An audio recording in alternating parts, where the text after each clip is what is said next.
C++ learning journey. Simple ordering app. Afternoon. Planning. So ngayon ay February 1. So, first day ng February.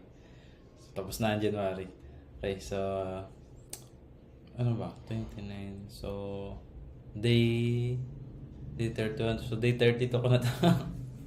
So, day 32 ng aking learning tutorial sa C++. Learning journey sa C++ tutorial. Okay, so, tara. Start na tayo. Okay, so, kapon, tinapos ko yung sa may source code natin.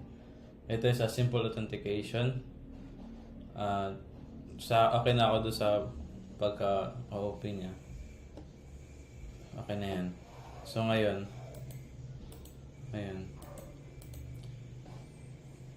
may nakita ako.